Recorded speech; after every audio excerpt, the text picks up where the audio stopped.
ఒక రాజుకి ముగ్గురు పిల్లలు ఉంటారండి. మామూలుగా రాజు తదనంతరం ఆ రాజ్యం ఎవరికి అప్పగిస్తారు? ఆ ముగ్గురులో ఎవరు ప్రయోజకులైతే వాళ్ళకి ఇస్తారు. కానీ ఎందుకు ఆ రాజు దృష్టిలో వీళ్ళ ముగ్గురు దేనికి పనికి రావట్లేదని చెప్పి ఆయన అనుకున్నారు. ఏ నైపుణ్యాలు రావు, చదువు రాదని చెప్పి అనుకుంటూ ఉంటే ఇంకా వీళ్ళని ఎలా అయినా మార్చాలని చెప్పి రాజు ఒక ప్రకటన ఇచ్చాడు. నా పిల్లలకి ఎవరైతే వచ్చి ట్రైనింగ్ ఇస్తారో, వాళ్ళకి అన్ని విద్యలు నేర్పిస్తారో, వాళ్ళకి ఏ బహుమతి కావాలంటే ఆ బహుమతి ఇస్తానని చెప్పారు.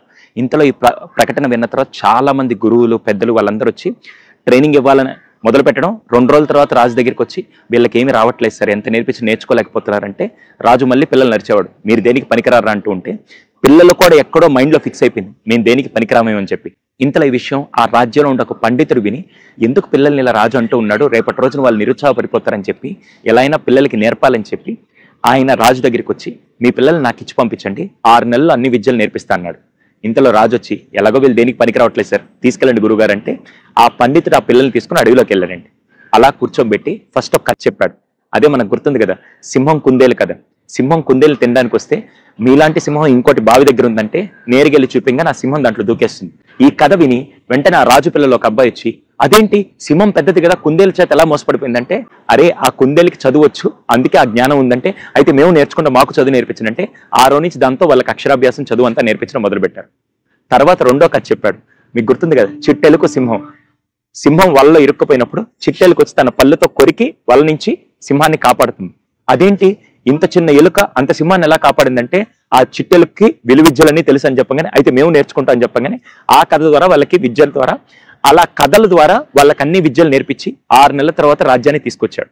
రాజు వాళ్ళని చూసి ఆశ్చర్యపోయాడు. 6 నెలల్లో ఇన్ని విద్యలు నేర్పించారా, చెప్పండి మీకే బహుమతి కావాలంటే ఏమి లేదండి, మీరు ప్రతిసారి పిల్లల్ని దేనికి పనికిరాని తిట్టారు కదా, ఈ ప్రపంచంలో పనికిరాని వస్తువుని తీసుకొని నాకు బహుమతిని ఇవ్వనని చెప్పి గురువుగారు రాజుగారిని అడిగారు. రాజుగారు అదెంత పని అని చెప్పి నేరుగా రోడ్డు మీదకి వెళ్ళి ఒక రాయి తీసుకొని దేనికి పనికిరాదన్నాడు. ఆ పండితుడు వెంటనే ఈ రాయి ఎవరైనా కొట్టడానికో కుంకుడుగాయలు కొట్టడానికి అని చెప్పి పనితనం మొత్తం చెప్పారు. రోడ్డు మీద ఒక చిన్న పుల్ల తీసుకొని ఇచ్చాడు, ఇదేని పనికిరాదంటే బలవాన్ ఇది కట్లు కాసుకోవచ్చు ఎవరైనా కొట్టచ్చు అని చెప్పంగానే వెంటనే ఆశ్చర్యపోయాడు. ఇలా తిరిగి అన్ని వస్తువులు తీసుకురావడం, పండితుడు దాని యొక్క గొప్పతనం చెప్పడం. అలిసిపోయిన రాజు ఈ ప్రపంచంలో నాకు తెలిసి పనికిరాని వస్తువు ఏమీ లేదని చెప్పగానే అప్పుడు ఆ పండితుడు చెప్పాడు, ఈ భగవంతుడి సృష్టిలో పనికిరాని వస్తువు అంటే ఏది లేదు, ఒక్కొక్క సమయానికి తగ్గట్టుగా వాటి యొక్క గొప్పతనం తెలుస్తుంది.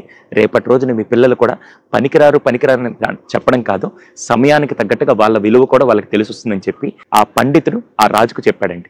ఈరోజు పిల్లల్లో కూడా పనికిరాని పిల్లలు అంటూ ఉంటారండి. వాళ్ళకంటూ ఒక నైపుణ్యం ఉంటుంది, వాళ్ళకంటూ ఒక సమయం ఉంటుంది. అది వచ్చిన తర్వాత వాళ్ళ విలువ మీకు తెలుస్తుంది. ఇంతకీ ఆ గొప్ప పండితులు ఎవరో తెలుసా అండి? He's none other than Vishnu Sharma garu. Panchatantra కథలని మీరు విన్నారు కదా, ఆ కర్తే ఆయన. దీని మీద మీ అభిప్రాయం ఏంటో కింద కామెంట్ సెక్షన్లో తెలియజేయండి.